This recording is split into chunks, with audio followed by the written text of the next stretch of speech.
It's really good to be back here, and honestly, really good to see that Java 2 Days is continuing. I remember we started Java 2 Days so many years ago. It was like one stage and just a handful of attendees, and it's really grown since then. So really happy to be here, really happy to be in the virtual edition of Java 2 Days, and really happy that everybody else is here also.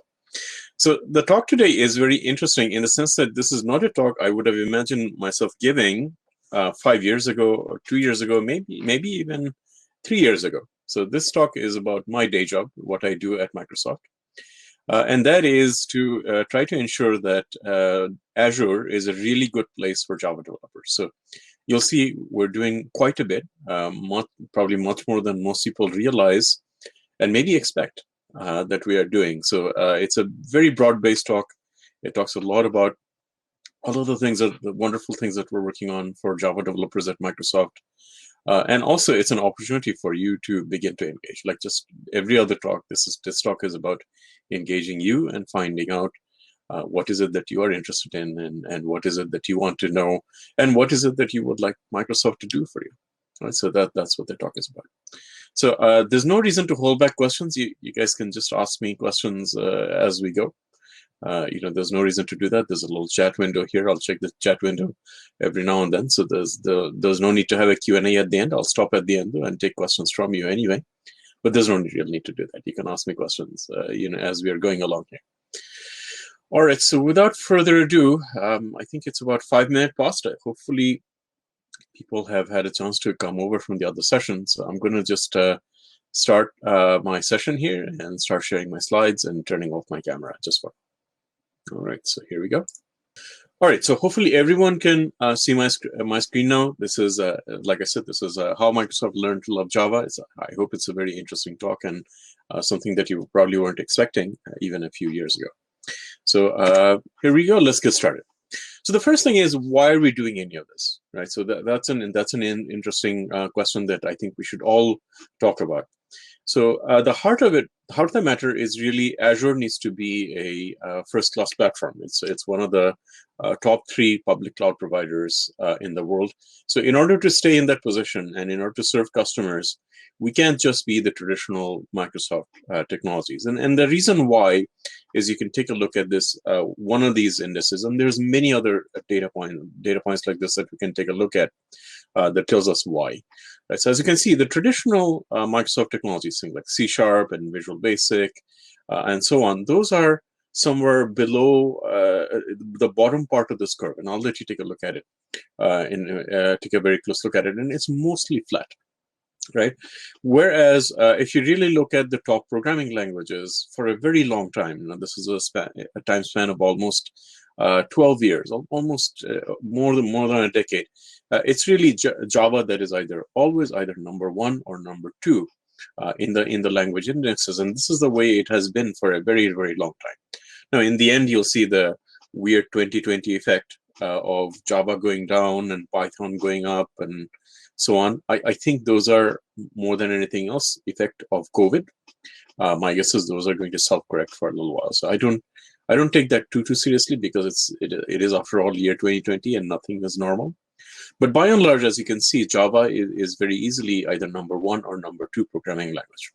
And this really says a lot about our own ecosystem, right? And as we all know, it's a strong ecosystem because it's a very diverse ecosystem, right? So there's Spring, there's Java EE, there's Jakarta EE, there's Quarkus, there's Helidon. There's all kinds of interesting stuff going on in our industry. There's Microprofile. All of these things make it a strong ecosystem because it's very diverse, and it's always innovating, and it's always moving forward. So this is why fundamentally, even at Microsoft and at Azure, there's a realization that we have to be a good home for Java developers. So this is why we are doing all of these things. And at the end of the day, this whole thing is not actually that old, right? So it's at best 5 years old. So this is a talk from Devox several years ago, about 3 or 4 years ago, that has the same title as my talk today. It's delivered by another gentleman inside of Microsoft. Basically, it's the heart of getting to the message that Microsoft loves Java. right? So we've all heard the quote from our CEO Satya Nadella, and part of that promise is what we are working on today. And I always find it fascinating how things have evolved, since Brian delivered this talk and when I'm delivering this talk, and how much broader and deeper the Java on Azure story really is. Okay. So this is an important slide. I think of this slide as sort of a roadmap for the rest of the talk, right? So whatever kind of developer you are, whether you are a Java SE developer and that's all you use, or whether you're a Java EE or nowadays Jakarta EE microprofile developer, or whether you are a Spring developer, there is a pathway for you to get onto Azure. And these 4 different pathways are very typical. They're not specific to Azure. They're really very general to most public cloud providers. They have all these different ways of getting onto the cloud. And this range from virtual machines to containers and Kubernetes and Docker to managed services or PaaS. And then, of course, these days there's also serverless. So whatever pathway you choose, there's a strong story on Azure as a Java developer. So we have a bunch of different virtual machine offerings specific to Java developers. We have a strong offering in terms of containers and Kubernetes to run your Java workloads on. We have a very strong set of managed services. We'll talk about that. Actually, we'll talk about all of this in a second. But we have a particularly strong set of managed services that we'll talk about. And we also have a serverless platform where you can run Java workloads very, very well. And so this is what this talk is all about. Not all of it. There's going to be other things that we'll talk about towards the end of the presentation. Things like Azure system partnership that we have, very interesting stuff, as well as general tooling that we provide around Java developers. Sometimes not specific, even specific to Azure, but mostly specific to Azure. Okay, so let's get started on our tour. Like I said, there's no reason to hold back questions. You can ask me questions whenever you want.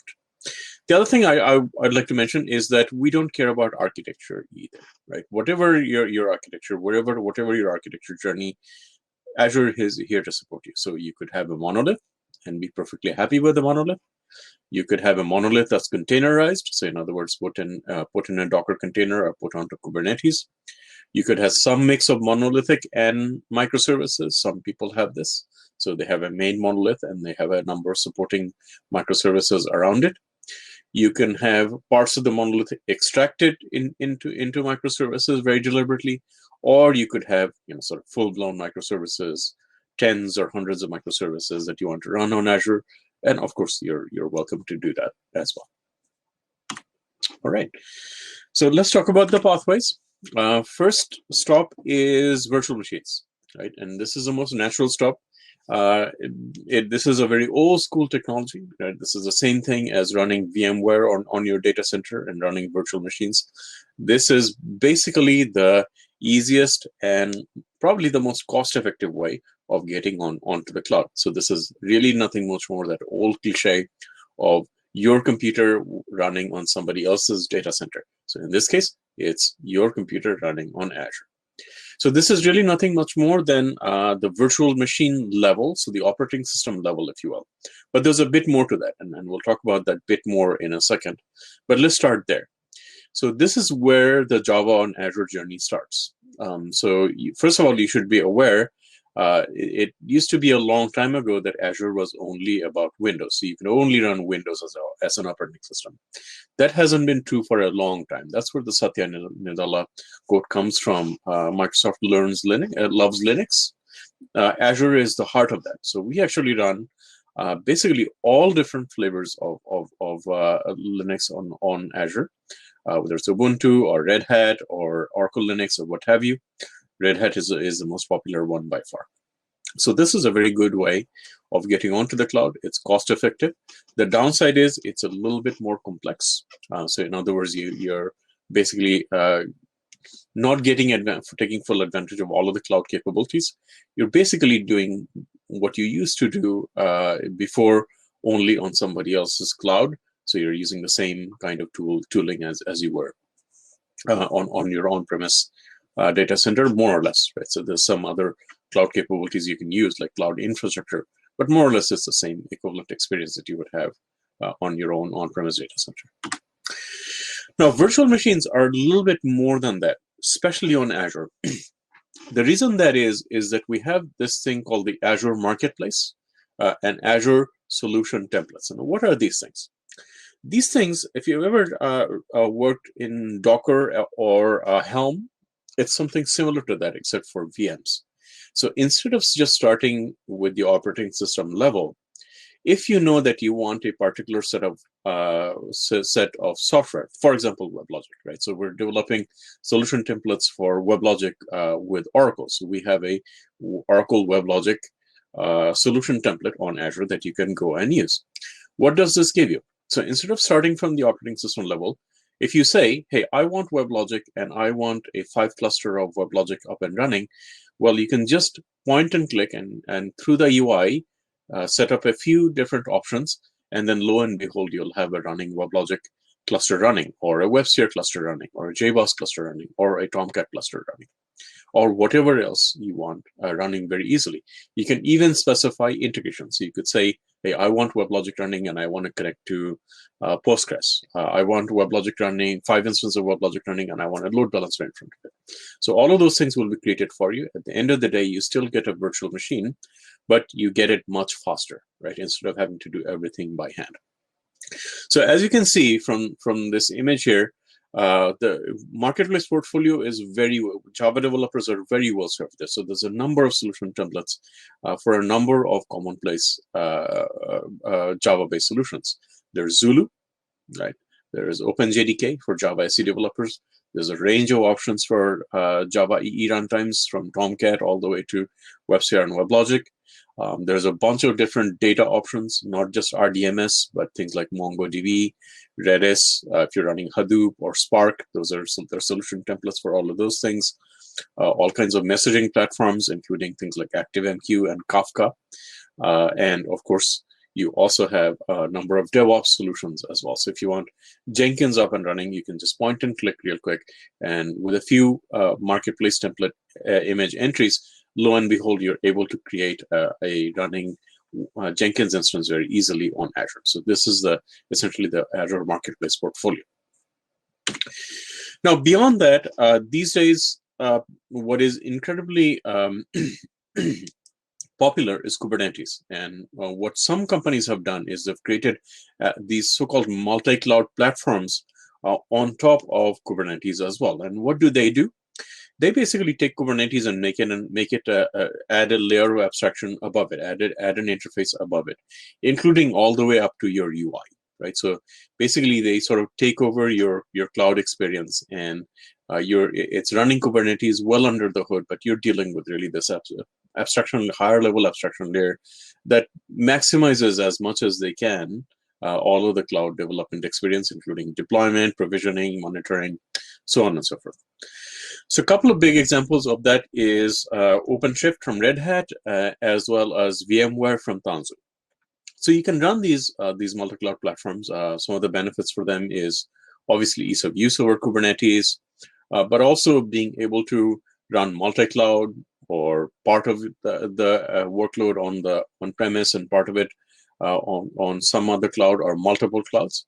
And basically what you get through something like OpenShift or VMware Tanzu is a uniform experience across these different ways of deploying.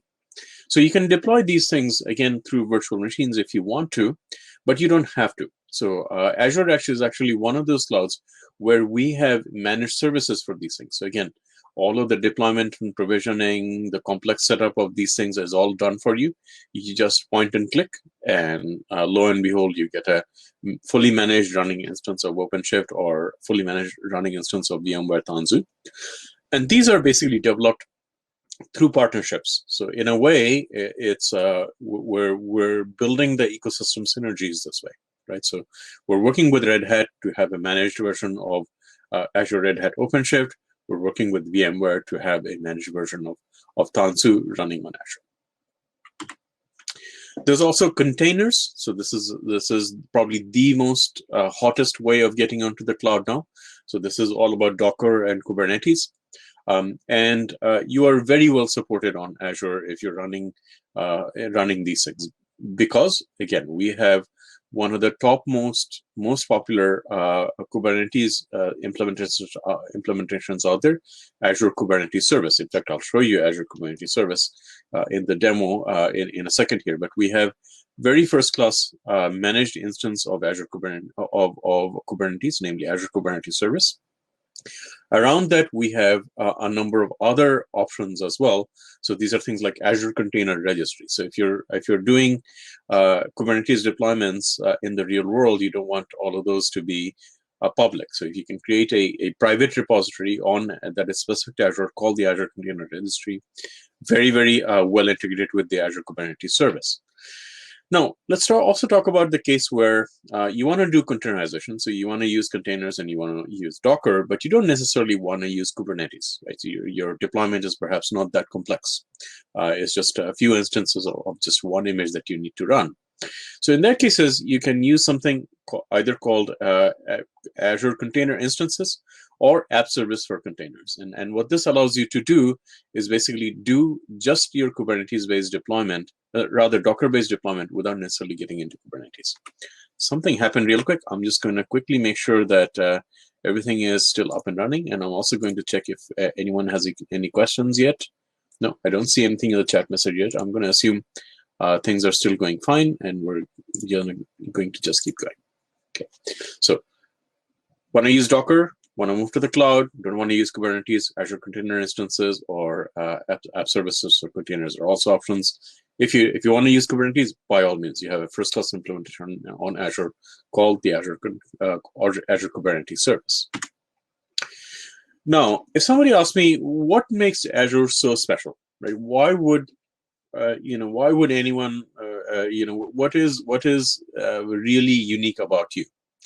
So there's a couple of different things that are unique. One of the things that are unique is we have the most data centers. But actually, another thing that is very, very unique is our managed services offering. So nobody else puts so much emphasis on providing managed services. So things that you don't have to manage. We don't have to worry about provisioning infrastructure. You don't have to worry about the operating system layer. All you really worry about is just point and click and getting your environment up and running, whatever your runtime is, and just deploy your application. So whether that's a WAR file or a near file or a jar file, that's all you want to worry about. And everything below is just managed services for you, managed for you. That offering is extremely strong in Azure, as you'll see in just a moment.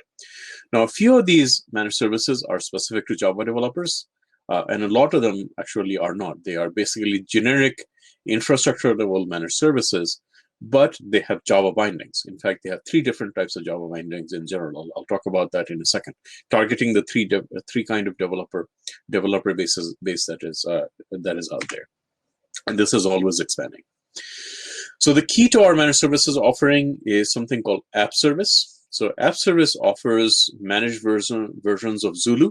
So that is for Java SE developers. You can just deploy your jar file there, and you're done. We also have managed Tomcat. So if you just are using the serverless container more or less, and you just want to deploy your WAR file, you can use Tomcat on App Service.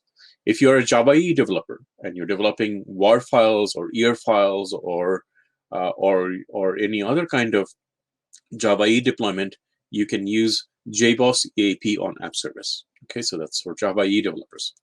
Now, beyond that, we also have a service for Spring developers. We'll talk about that in a second too. That's the newest key offering that we have for developers out there, and I'll talk about that in a couple of slides. Now, aside from this, you have many other things, and all of them are provided to you in a managed fashion.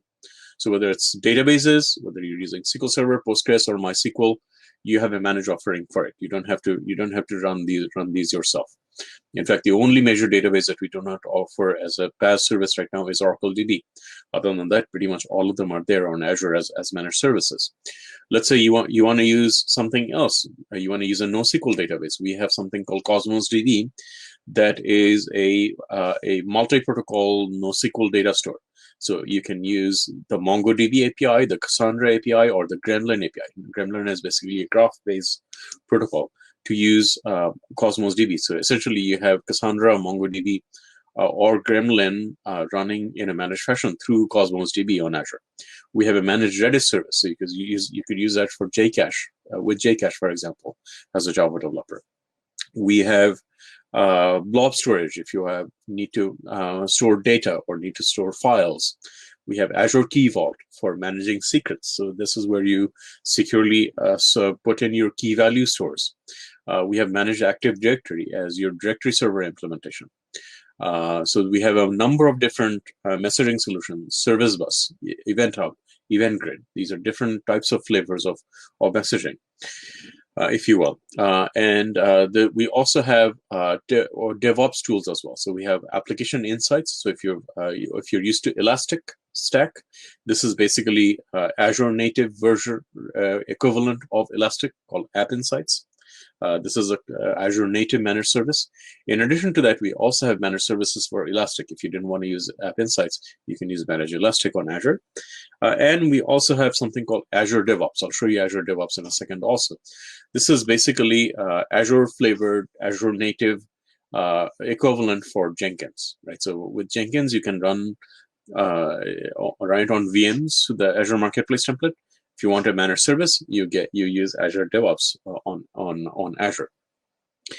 Now, each of these APIs, these external APIs, other than the Java offerings, have libraries.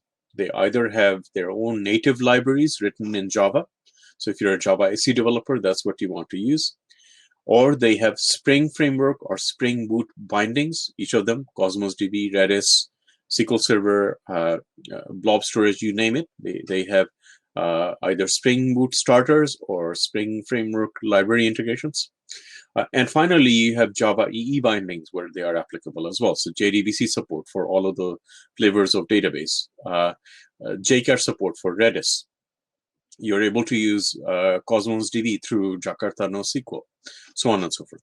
A great example of that is actually Service Bus. So Service Bus is the if you will, transactional message handling platform on Azure. It's a managed service, and it has a native API, a native Java API on its own.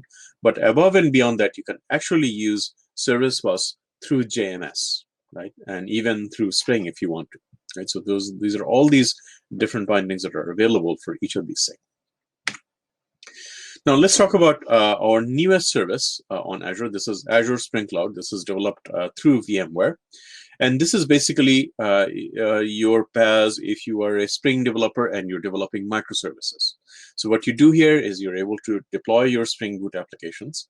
And in addition to just deploying your Spring Boot applications, you might want to take advantage of Spring Cloud features. So things like a breaker dashboard or a service registry or an API gateway or a config dashboard or distributed tracing. All of these things, essentially, instead of you running them yourself, they are baked into this Azure Spring Cloud platform as managed services, and you simply consume them after deploying your Spring Boot jars. So this is basically the equivalent of what we talked about for App Service in terms of deploying just jar files, WAR files, or ER or WAR files on JBoss CAP in Azure. This is for essentially your managed service if you're a Spring developer. Very unique, right? There's no other equivalent of Azure Spring Cloud or even, frankly, JBoss CAP and App Service on any other major public cloud. Only Azure does go so far in terms of supporting Java developers. We also have a serverless platform if you're wanting to do serverless. So this is again one of the top public cloud serverless platforms. It's called Azure Functions, and Azure Functions actually supports Java. Right? So it supports both Java SE 8 as well as Java SE 11. You can also use Logic Apps, which is an abstraction above Azure Functions. I sort of think of it as ESBs. So it provides many different types of integrations to integrate Azure Functions with each other, as well as Azure Functions with other services like Azure Blob Storage or Cosmos DB, or even Web Apps or Azure Service Bus, if you will. So other than that, I did want to talk about Zulu, right? So we have a partnership with Azul Systems. And what this partnership allows us to do is that it allows us it allows us to tell you that you can use Zulu, which is a very popular OpenJDK distribution, for free. You get commercial support for Zulu for free as long as you are an Azure developer, right? So if you're doing any kind of Azure deployment, whether it's on App Service or even containers and Kubernetes, as long as you're using Zulu, you get a fully supported version of Zulu through Azure systems because of this partnership that we have. Now, it doesn't even matter if you're using your JDK in test and development environment. Ultimately, if you're deploying on Azure, you can make use of a fully commercial version of Zulu on our platform. So Microsoft, as you know, if you know anything about Microsoft, we're extremely strong in tooling. So we want to provide all kinds of tooling aside from providing the platform. And it's no exception in terms of Java developers on Azure either. So we provide Maven plugins for all sorts of things on Azure. We provide Jenkins integration, right? If you're using Jenkins and you're deploying to Azure, you can very easily do that. We provide support for Terraform for those people that are deploying Java applications on Azure using Terraform. Of course, we talked about Azure DevOps, and I'll show you Azure DevOps. So basically, it's equivalent of Jenkins. It's a managed service on Azure. I talked about this a moment ago. Now, if you don't want to do any of those things, let's say you're developing using Ant, or you're building your own version of something like OpenShift, and you don't want to use any of these deployment mechanisms, the lowest level common denominator for Azure is something called the Azure SDK. So you can think of basically this is the Swiss Army knife for Azure. You get to do anything that you want in terms of Azure resource management through this SDK.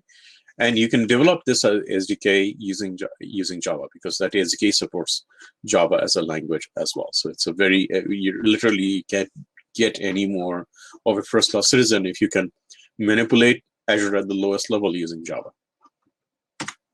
Okay, so we also have strong IDE support, right? We know that Java developers are IDE developers. 80 to 90% of you are all developing on one kind of IDE or the other.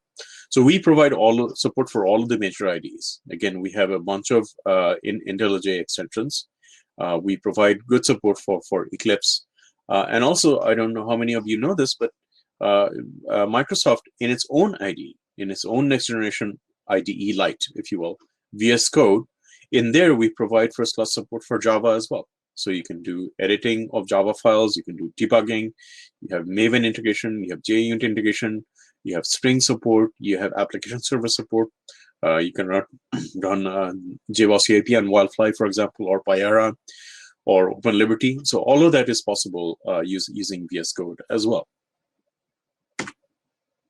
All right. So putting all these together, let's think of a few solution templates, right? Few ways of using Azure in this way. So let's say you're a WebLogic user.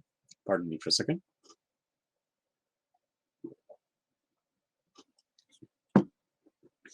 Let's say you're a WebLogic developer and you want to run a WebLogic cluster on VMs. You can do that through our Azure solution templates. You could be running coherence under the hood with that. The solution templates allows that. Let's say you want to integrate with the Oracle database. Solution templates will support that. It'll support creating an application gateway for you. It'll support speaking to Elastic for you. You can do the deployment through Maven, from Jenkins, from GitHub using Eclipse. Right, so this is one solution. And by the way, these solutions are more or less inspired by real-world customers of Azure using these things. Here's another solution template. So let's say you're running Azure Kubernetes Service, and on top of Azure Kubernetes Service, you are running WebSphere Liberty. So we provide support, joint support with IBM to do exactly that. We provide guidance to say, here's how you do that. These are all of your artifacts. And again, you can do a whole bunch of integrations to databases, to Redis, to Cosmos DB. You can use Traffic Manager across different data centers on Azure. You can integrate with Azure Active Directory. You can have Kubernetes service spit out your metrics in App Insights. You could use Container Registry to do your deployments under the Azure Kubernetes service. You could do that through Azure DevOps. In fact, this is the demo that I'll show you. You could be doing that through GitHub, and you could be doing that deploying, let's say in this example, through IntelliJ.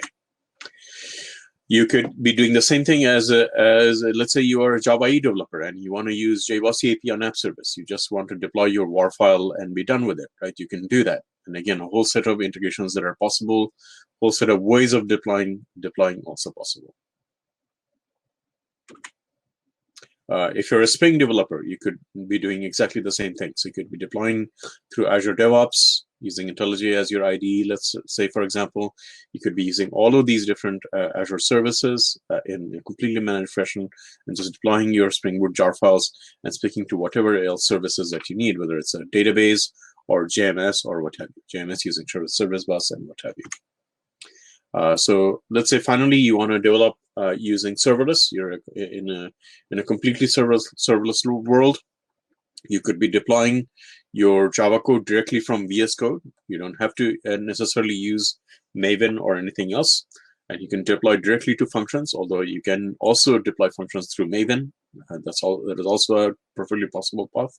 Let's say you have a Logic Apps instance in front of that is monitoring a file system in blob storage.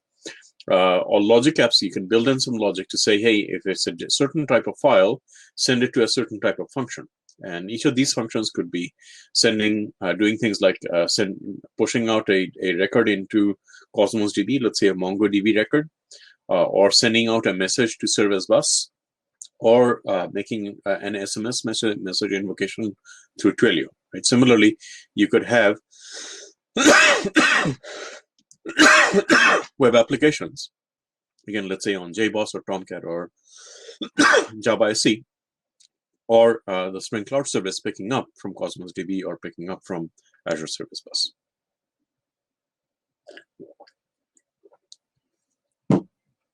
All right. So if you've never seen Azure before, I just want to do a really quick and dirty demo, if you will. And this is a way for you to try out Azure, if you will, an easy way. So what I've done is I put out this demo, the same demo that I'll show you today. I put it out on GitHub. It's on my personal GitHub repository. And if you go to this GitHub repository, it'll basically take you step by step and have you set up this application. And you can do that using a free account on Azure. You don't have to pay for Azure. So I'm using a managed version of PostgreSQL, a PostgreSQL PaaS. So there's instructions on how to do that. I'm running this on Azure Kubernetes. So I'm setting up the Kubernetes cluster. I've set up Kubernetes tooling, and there's instructions on how to do that. You can set up application insights. We talked about that. That is basically the Elastic-like solution on Azure.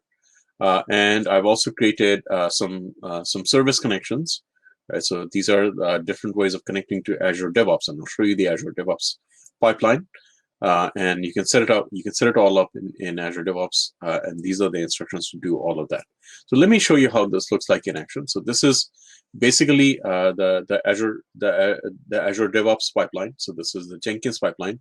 I've done a deployment yesterday. So let's take a look at that deployment. I'll show you how the script looks like. Okay, so this is my deployment script here. So I'm doing a Maven build of my application on GitHub. So this is on GitHub. Let me show you the service connections here real quick. So as you can see, I'm connected to a Kubernetes instance that I created on Azure. So this is the Azure portal. So this is a Kubernetes service that's up and running.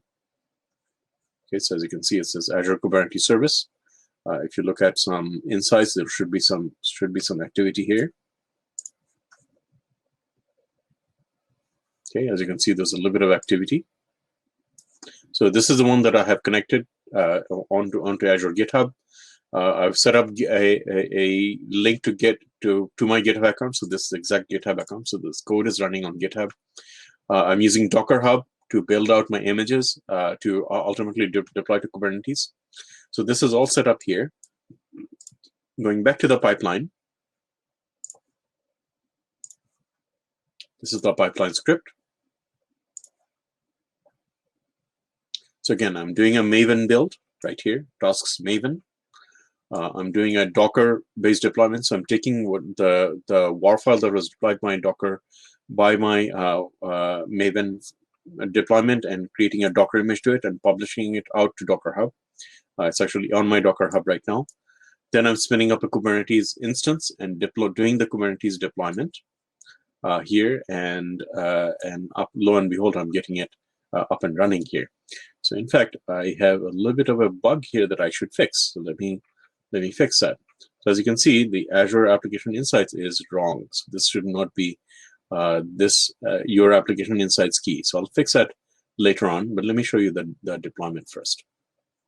Okay, so I won't see any data out there because of this bug. All right, so there you have it. The deployment is done. It's actually running on Kubernetes. So there's several different things running on Kubernetes here, running in my Azure resource group. So this is the resource group. You can think of it as sort of a data center. So I have the Kubernetes service. I also have a database up and running.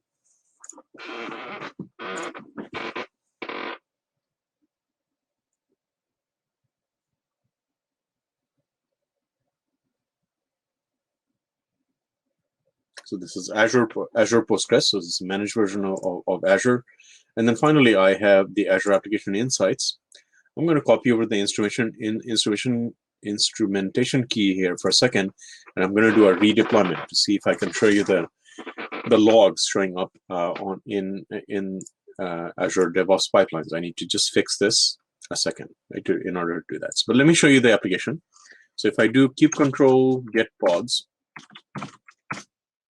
I have a couple of different instances of the application running right now, 2 different instances of Azure Cafe, and I'm using Wildfly. Wildfly is a runtime, and I can do get services. And what you'll see here is that I have a load balancer up and running. So let's go ahead and access this load balancer instance. I have 2 instances of Wildfly running. This is one of the instances that I'm hitting. So this is running on Azure. I can quickly show you the application too. Okay. And here's the application up and running. It's a simple CRUD application. I can just hit delete here and add another one, and so on and so forth. So you can see the application up and running. Now I do want to show you the logs. So I'm going to fix my error and do a redeployment and hopefully come back to it. So I'm going to go ahead and replace the application insights key here. Oh, wrong one. It's not the one I wanted. This is the key that I want. Copy it to the clipboard and hit run here. And I'm going to save this.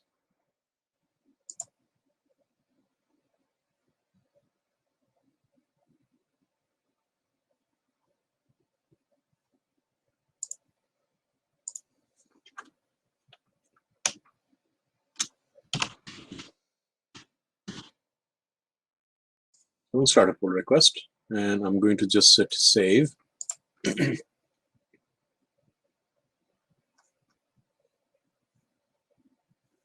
Okay, and I'm going to run this. Hit run. Okay, and we'll let this run for a second. So we'll let this finish up here, and while that's going on, I'm going to see if you have any questions, and I'm also wrap up. So by the time we are done wrapping up, this job should be done.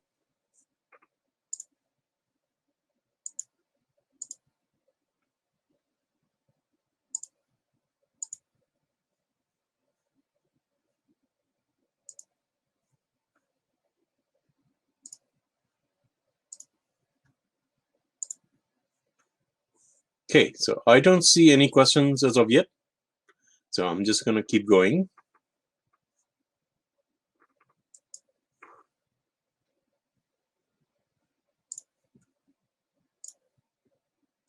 All right.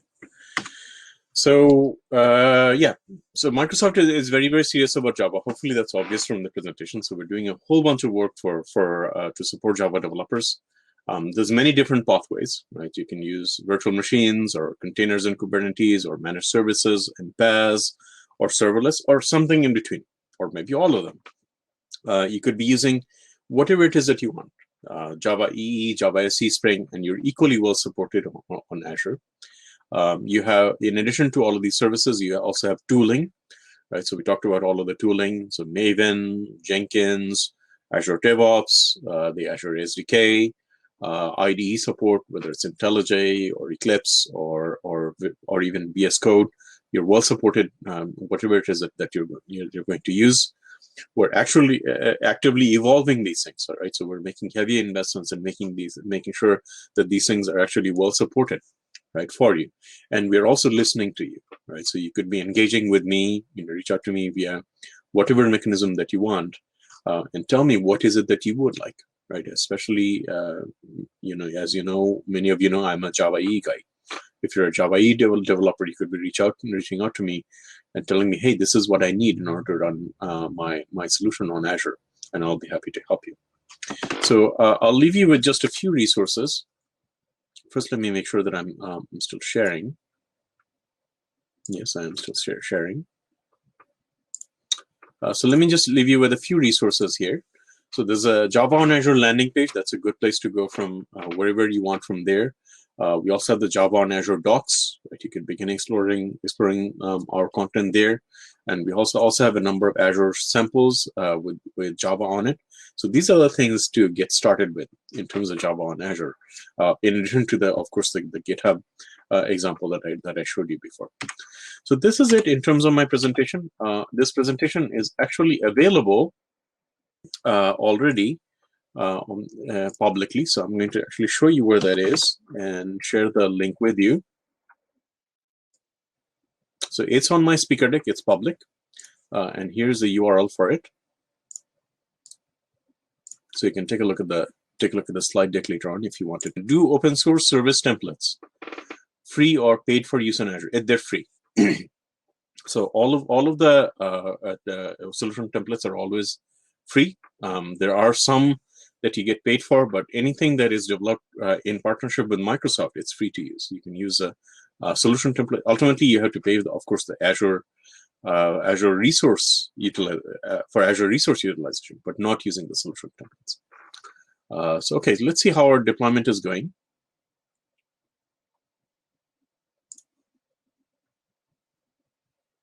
So here's our Azure DevOps pipeline. It's done. Okay, so now let's go back to our get pods. Make sure everything is still running normally. Okay, yes, that is running normally.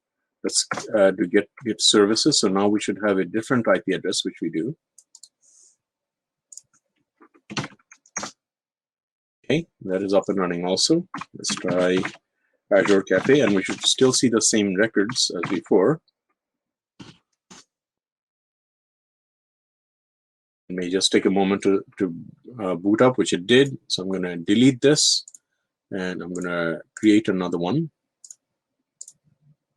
Okay, and let's let's delete that too, and we'll say create another one here.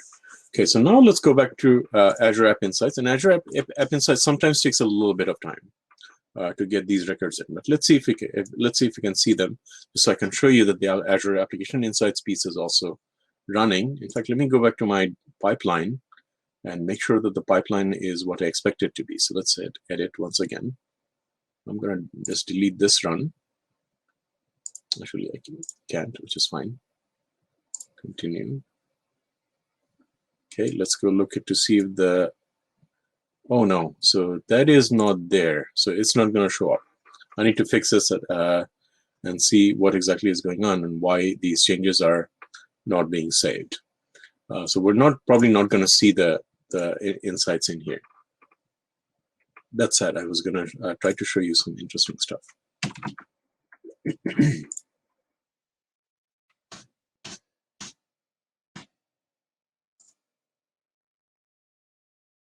Yeah, there's not going to be any results because it's not going to the right instrumentation key. So apologies for that. This is how it goes. There's always something that goes wrong with the demo. So I think I'm actually right about out of time now anyway. So I definitely won't have time to fix this. So let me just turn my camera back on, see if you have any last minute questions, and stop sharing. Okay. So if you don't have any questions, it was fun presenting. And in fact, I have a talk tomorrow, and that talk is all about live coding. So all I'll be doing is showing you how to deploy Java EE applications on Azure in different ways. So some of the different ways that we talked about, Kubernetes, VMs, so you can see firsthand what the differences look like and what the similarities are. So again, really appreciate it. Hope you're learning something, and hopefully you're enjoying the presentation. I see that my friend Otavio and Werner are next, so definitely wish them luck also. So with that, really appreciate it, and have the rest of the good evening, and see you tomorrow. Reza, there's one question in the chat. Can you give advice? Yes. Can you give some advices to people if they want to get involved in Jakarta EE and how they can best contribute? Yes. I have a very simple answer to this. Please take a look at this document, and it will tell you everything that you need to know. I'll give you 2 different resources. So number 1 resource is this one.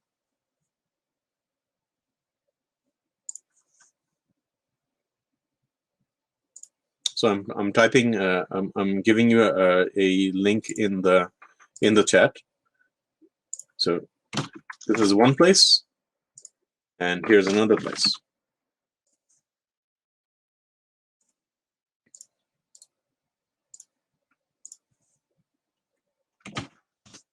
So these are the 2 resources that I just shared. One is a contribution guide for Jakarta E10. That's a very good place to get started. And also, in general, if you are not looking to contribute directly to Jakarta EE, but you want to do other things, you can do that through the Jakarta EE ambassadors. And I shared a link about how to get involved with the Jakarta EE ambassadors. So those are the 2 best ways I would say to contribute to Jakarta EE. I have another question here. When you develop in dev.azure, where is the source code stored? Is it connected to integrate with GitHub, or is there some Git-like SCM running in the internal service? As far as I know, the Azure Dev Spaces, which is what you're pointing to, as far as I know, that's on GitHub, but I'm not 100% sure.